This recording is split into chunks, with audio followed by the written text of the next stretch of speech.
il y a des sell by, je vais me méfier, mais je vais y aller quand même. Je vais y aller quand même, parce que moi je me dis, quand même, Hermite Moderne, je vais pouvoir travailler avec lui, je vais pouvoir faire des trucs en convention et tout. Moi ça m'a tiré de haut, je me suis dit, c'est trop bien, c'est une opportunité pour moi. À l'époque, j'avais quoi? Je devais avoir 20 000 abonnés, je crois, un truc comme ça, du coup j'étais en mode, waouh, trop bien. Et du coup, let's go, Voxmaker, on arrive, et là du coup j'arrive au moment où les chaînes filles se lancent. Et donc là, il y a une orgie de gens. Dedans, il y avait Maître Otaku. Le chef Otaku, il y avait Ginger Force. Il y avait même Yeye dans la filiale musique. Il y avait Yeye. Il y avait d'autres gens aussi. Je n'ai plus tous les pseudos d'avant parce que vraiment, en plus tout ce qui est cinéma, moi je ne connais pas. Mais c'est là où Neku a rejoint. C'est là où Godefroy a rejoint également. Il y a eu d'autres gens qui avaient rejoint, il y avait G Stylesman qui avait rejoint également. Des gros bisous à tous ces anciens Vox avec qui j'ai partagé quelques petits moments. Pas beaucoup, alors avec G Stylesman j'ai quasiment rien partagé, mais j'ai pas eu l'occasion, mais en tout cas, un très bon gars, G Stylesman, tout pipou. Et lui il est parti, mais en fait, G Stylesman il est parti, c'est-à-dire qu'il est parti parce qu'il avait pas le temps de faire des vidéos. Il a pas eu le temps de comprendre tout ce qui se passe autour de Voxmaker, il est juste parti, innocemment parce qu'il avait pas le temps de faire des vidéos. Du coup, il a tout évité. Heureusement pour lui, putain, je suis trop content pour lui. Mais grosso modo, moi j'arrive chez Voxmaker et on me dit voilà, nous on a une chaîne à 300 000 abonnés qui s'appelle Voxmakers et on va faire des chaînes qui partent de 0 abonnés. Vox Gamer, Vox Cinéma, Vox machin. Fais des vidéos sur Vox machin. Et je suis donc on fait pas des vidéos sur Voxmaker, ok. Bon, c'était plus ou moins convenu, donc je me dis ok, ça peut être sympa quand même, je pense que si la chaîne a 300 000 abonnés, bon, va y avoir des gens qui vont venir sur Voxgamer, donc j'arrive sur Voxgamer et je commence à faire Paper Mario la porte MDR, c'était il y a 5 ans. Ouais, c'était il y a 5 ans, Paper Mario la porte MDR, hein, que ça a commencé. Et bon, ok. Et commence à y avoir des petits dramas par rapport à la Japan Expo, par rapport à comment Cyrix traite les nouveaux, parce que dès le départ, en gros, c'était en mode bon, vous êtes pas vraiment des Voxmakers. Vous êtes les nouveaux, vous êtes à l'essai, voilà. Donc les Voxmakers iront à la Japan Expo, et vous là, tous les nouveaux, on peut pas vous inviter tous sur le stand Voxmaker, si vous voulez. Vous êtes, voilà. On a besoin de vous faire confiance avant et tout, et du coup, il y en a qui l'ont très mal pris, Ginger Force, le chef Otaku, qui se sont barrés direct en se disant, ok, lui, il veut juste profiter des petits youtubeurs qu'il a senti qui allaient faire des trucs sympas pour ramener des gens sur Voxmaker, et puis c'est tout. Et c'est plus ou moins ce qu'il a fait, on va pas se mentir. Du coup, ils se sont barrés, et moi, j'étais en mode, ok, je commence à voir.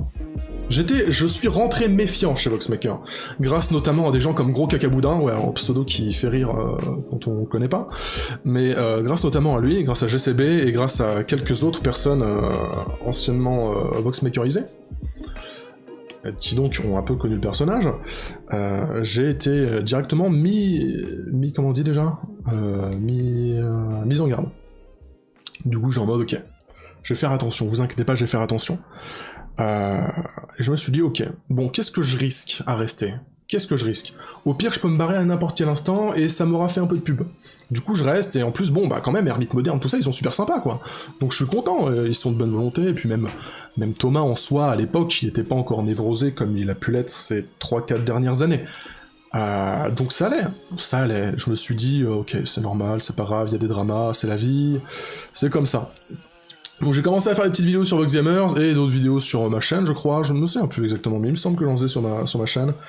Et donc ça se passait plutôt bien, il y avait quelques nouveaux encore qui s'en allaient, et puis arrive Japan Expo, et à Japan Expo, eh ben en fait, il y avait plus que, dans les nouveaux, il y avait plus que moi, Godefroy et Neku. Tous les autres s'étaient barrés. Soit parce que il y avait des dramas, soit pour je sais plus quelle raison, parce que ça les intéressait plus. Du coup, il ne restait que nous trois. Il y avait moi et Godefroy sur la chaîne jeux vidéo, et il y avait Neku sur la chaîne musique. C'est tout. Moi, je suis arrivé à Japan Expo, on s'est tous réunis là-bas, et je suis arrivé, je pose mes couilles sur la table, et je dis, les gars, je sais pas si vous vous rendez compte, mais on est sur une chaîne de merde, on est que deux, et Neku, il est tout seul sur sa chaîne, il serait peut-être temps de nous respecter et de faire de nous des vrais Voxmakers, en fait. Parce que, soit on est du menu frottin qui sert à rien, et auquel cas je me barre, soit vraiment vous nous aidez à faire grandir Voxmaker vraiment, vous nous intégrez dans le cœur de Voxmaker. En plus, nous, on est quand même ceux qui sont restés parmi tous ceux qui ont été sceptiques, parmi tous ceux qui ont eu le drama, et du coup, je suis arrivé et j'ai vraiment dit, les gars, vous imaginez pas, mais si moi, Godefroy et Neku, on arrive sur la chaîne Voxmaker, ça va faire une vidéo tous les 2-3 jours, ça va être super pour la chaîne, ça va être trop bien, ça va créer une nouvelle osmose, ça va créer une nouvelle équipe encore plus forte, et j'ai réussi à les convaincre. Et du coup, je suis arrivé, j'ai dit, et vous savez quoi, je prépare un putain de projet, Epic Pixel Battle, je suis sûr que sur Voxmaker, ça va cartonner.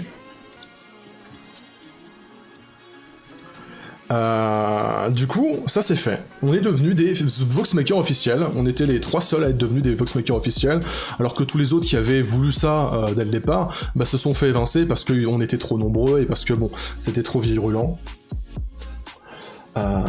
Visionnaire de rien du tout. J'y croyais parce que c'était mon projet, forcément que j'y crois, je vais pas lancer un projet auquel je ne crois pas. Bref. Du coup, là comme ça, pour moi, tout se passe plutôt bien. Et ça va, c'est plutôt cool, donc j'arrive, je commence à balancer le premier OPB, voilà, ça marche bien, ça se passe bien, avec Hermit on s'entend bien, avec les autres Vox ça va, j'étais très proche de Neku et de Godefroy, forcément, comme on était les nouveaux, on s'entraidait un peu, hein, on était vraiment les 3 sauces qui arrivent comme ça en mode on était presque pas Voxmaker, hein, quand même, du coup on était vraiment bien soudés, puis bah quand même j'ai découvert Tai aussi, dans la chaîne Voxmaker, parce que je le connaissais pas à l'époque, Tai, lorsque j'ai rejoint Voxmaker, je le connaissais pas, mais bah du coup on s'est découvert, et pour le deuxième EPB, j'étais en mode, mec, les musiques, moi, j'essaye, hein, mais j'y arrive pas trop. Ça te dirait de m'aider? Et il me dit, écoute, je veux bien t'aider vite fait, pour le deuxième. Du coup, Rondoulou contre Turby, il m'aide pour la musique, alors à la base, il m'aide sans prétention, sans rien, et puis ça marche bien, c'est cool, c'est sympa, ça marche toujours bien, et on est en mode... et moi je suis trop saucé, je me dis putain c'est trop bien, il y a un mec qui fait des musiques quoi. C'est trop cool de pouvoir faire des musiques comme ça, avec un mec qui gère la musique, parce que Tai il est vraiment bon, vraiment Tai, des énormes gros bisous à Tai, quand même pour ses collaborations qu'on a eues pendant 2 ans, 3 ans même. 2 saisons je voulais dire en fait. Et du coup ouais, ça se fait, et je lui dis mec pour le PB3, ça te dit encore? Il me dit ouais. C'est quoi? Ouais. Les EPB c'est trop bien, on continue. Et du coup, on est devenu officiellement un duo sur les EPB. Alors je ne sais pas du tout si ça a été manigancé par Thomas derrière, parce que du coup j'en ai plus aucune idée, j'en ai pas parlé avec Tai depuis, je lui ai jamais demandé d'ailleurs comment ça s'est passé, mais je crois que Tai avait juste envie de faire le projet, hein. Vraiment, Tai avait vraiment juste envie de faire le projet, du coup voilà, ça s'est fait, et ah oui, puis du coup je postais aussi Paper Mario la Porte MDR hein, sur Voxmaker. C'était un truc qui marchait pas de ouf hein, sur Voxmaker d'ailleurs. Pour une chaîne à 400 000 abonnés à la fin, ça faisait 60-70 000 vues. Bon, c'était un petit peu mon petit contenu à moi, qui me faisait quand même plaisir de produire, mais c'est vrai que bon, c'était pas très rendement. Du coup, on poussait un peu en mode ouais bon, les Paper Mario si tu veux, mais les OPB quand même, les OPB quoi. Et bah forcément, Tai aussi m'y poussait parce que bah il s'était engagé dans les OPB, et du coup c'était pas que moi qui étais engagé au point de vue de Voxmaker, c'était aussi Tai. Et donc ça s'est fait comme ça, c'était plus ou moins cool, on a fait nos premières conventions en tant qu'Epic Pixel Battle au sein de Voxmaker, on a eu nos premiers concerts, mon premier concert c'était incroyable, on a fait ça au culot, le premier concert, c'était une convention dans laquelle il n'y avait pas Thomas. C'était une convention dans laquelle on était tous ensemble, mais il n'y avait pas Thomas, il a fallu qu'on se gère nous-mêmes, et apparemment c'était plutôt nouveau, ça arrivait pas souvent à l'époque de Voxmaker qu'il n'y a pas Thomas dans une convention, du coup ils se sont gérés entre eux, enfin on s'est gérés entre nous, et on a fait le premier concert à Epic Pixel en mode bon écoute ça peut être sympa, on peut tester, il y a une animation, il y a une petite scène, allez on essaye. Alors du coup c'était sympa, bon c'était pas très maîtrisé, c'était ma première scène, c'était pas ouf, mais j'étais quand même super heureux, je me souviens... On est arrivé, c'était la petite scène de la scène, donc il n'y avait pas énormément de gens, mais... Enfin, il n'y avait pas énormément de place, je veux dire, mais on est arrivé quand même, devant nous, tout est rempli, et je suis en mode, wow. Tant de gens. Il y a tant de gens, et je m'attendais pas à ça. Je m'attendais pas à ce que ça attire autant les gens, à ce que ça soit aussi cool, et du coup, je sais plus combien il y avait de PB à l'époque, je crois qu'il y en avait 6 ou 7, même pas, peut-être juste 5 ou 6, mais voilà, on a fait ça, et à la fin, j'ai une espèce de passion, tout d'un coup, en mode waouh, c'était trop bien, je veux à tout prix le refaire, c'était trop fort, c'était trop bon. Je suis sorti de la scène, je remercie les gens, j'étais comme ça, je tremblais vraiment, et je me souviens, je pense qu'il n'y a pas un seul gars de l'équipe qui s'en souvient pas, parce que je suis descendu, et je me suis caché derrière la scène, dans un espace genre comme ça, vraiment, il y avait juste un espace comme ça derrière la scène, j'étais juste en horizontal comme ça, et vraiment j'étais juste pas bien, j'avais besoin J'avais juste besoin de chialer un coup ma race, parce que c'était trop fort en émotion pour moi, et j'étais trop refait. Et on a eu un call, le soir d'après, et quand on a dit, écoute, on a fait le concert, c'était plein. Il a dit, donc Thomas a dit, il fait, ok, super, du coup, maintenant on fait des concerts EPB à chaque convention. Ok, moi, du coup, je suis content. Forcément, ça profite à Voxmaker. Si ça marche, les EPB, ça profite à Voxmaker. Donc c'est normal en soi. En soi, c'est tout à fait normal. Mais ça a commencé à bien marcher, vraiment. À beaucoup marcher. Et quand ça marche beaucoup, ça fait plaisir à Voxmaker. Mais si Thomas n'est pas dedans, ça fait pas plaisir à Thomas. À l'époque des premiers concerts, on n'avait pas d'histoire. On faisait juste des petits concerts, on faisait juste les EPB les uns à la suite des autres, avec des petites improvisations, que je faisais entre les morceaux, comme je fais aujourd'hui d'ailleurs. Hein. Et ça se passait bien, sauf qu'un jour, Voxmaker a décidé de faire des spectacles. Les spectacles, on en pense qu'on en veut. C'était des sketchs, c'était des... je vois plein de cœurs sur le chat, des gros bisous tout le monde. Et oui, les spectacles Voxmaker, du coup, ça a commencé à arriver. Il y avait des sketchs de Mad Dog, il y avait des sketchs de Thomas, il y avait des sketchs de l'Hermite, et entre-temps, il y avait des morceaux de Starry Sky, le groupe de Lunatic. Salut Lunatic. Le groupe de Taille, et il y avait des morceaux, des Epic Pixel Battle, et ma foi, ça marchait vachement bien, et les gens ont kiffé. Et on a commencé à un moment, c'était pour la CNU d'après, je crois. Pour la CNU d'après, on a créé un concert à Epic Pixel Battle avec des petits sketchs. Je crois que c'était un concert à Epic Pixel Battle en tout cas, avec des petits sketchs dedans. Et là, Thomas a vu que ça marchait et tout, il était en mode ouais, trop bien. Mais du coup, moi aussi. Enfin, il a pas dit ça comme ça. Mais en gros, il voulait vraiment en faire partie, quoi. Il voulait vraiment être dans l'aventure. Il y a trop de cœur sur le chat, calmez-vous. Il voulait vraiment commencer à prendre le contrôle.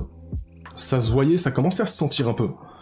Et du coup, il a commencé à... Alors, j'avais une peine infinie pour Mad Dog, parce que vraiment, il a commencé à dire à Mad Dog « Ouais, tes sketchs, c'est pas ouf, attends, je vais les réécrire. » Donc il a réécrit les sketchs, et il a commencé à les faire, lui, à la place de Mad Dog.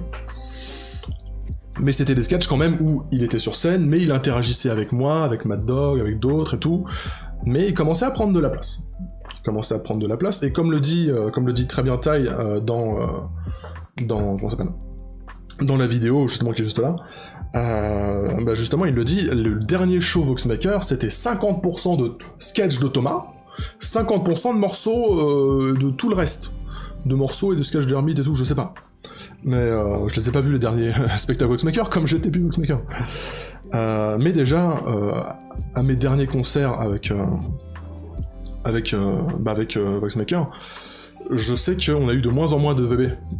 Au début, il y avait 4 EPB, je crois, par concert. Et ils ont commencé à en enlever. En fait, grosso modo, il y a eu toute une période de confiance avec Thomas Sirix. Une période où il m'a mis en confiance. Technique de manipulation, là vous voyez, abus de confiance et manipulation par les sentiments, c'est exactement ce qu'il a tenté de faire avec moi. Heureusement j'étais très sceptique du début à la fin, mais il y a un moment où il a réussi à m'avoir, par les sentiments, le PC là, que j'ai actuellement. Alors c'est marrant parce que quand on écoute tout le monde là, de Voxmaker, il y a souvent une histoire avec les PC, il a réparé mon PC, il a fait ça avec mon PC. Moi c'est pareil, à un moment il m'a aidé à monter mon PC, à monter un nouveau PC, il m'a dit voilà, t'inquiète, je te choisis les composants, je te choisis les bons composants, tu vas avoir un PC de ouf et tout, parce que moi j'étais une bille en informatique, du coup j'avais besoin de quelqu'un, et là il a commencé à m'aider. Et il a commencé à me parler, il a commencé à être vraiment amical avec moi, il a commencé à vouloir m'avoir pour lui en fait. Sauf que, quand tu sais pas que c'est un manipulateur, tu te dis juste ouais, c'est un mec trop sympa en fait. Tu te dis juste, mais là Thomas il est trop sympa. Là, on a parlé pendant 2-3 heures, là, et putain, il est 2h du matin, j'ai pas vu le temps passer. Putain, c'était grave une bonne soirée. Ok, super. Du coup, t'es bien, t'es refait, tu vois, tu te dis, le lendemain, tu vois, ça se passe bien, et le gars te recontacte. Et là, t'es en mode, ah, ok, quand même, wow, ça va vite. Et tu refais une partie, je me souviens, après on a joué à Mario Maker, c'était l'époque où il y avait Mario Maker et tout, et lui qui fait Mario Maker, moi aussi, du coup on a fait des niveaux et tout, on a même fait des animations en convention sur Mario Maker, c'était bien, c'était marrant, c'était cool. Et voilà, ça s'est fait, c'était marrant, donc deuxième soirée, très bien, on parle de Mario Kart et tout, de Mario Maker, et ouais, sympa. Et en fait, on commence à se parler régulièrement, vraiment, et je me dis, ok, ok, en fait, ouais, il est plutôt sympa et tout, il me raconte des trucs, il me raconte des trucs de sa vie, je me dis, waouh, c'est ouf quand même, il a vécu des trucs de malade. Bon, il s'avère qu'en fait, c'est du pipeau pour la plupart, certainement, vu tout ce qu'il a raconté à tout le monde, c'est impossible qu'il ait vécu tout ce qu'il a raconté à tout le monde.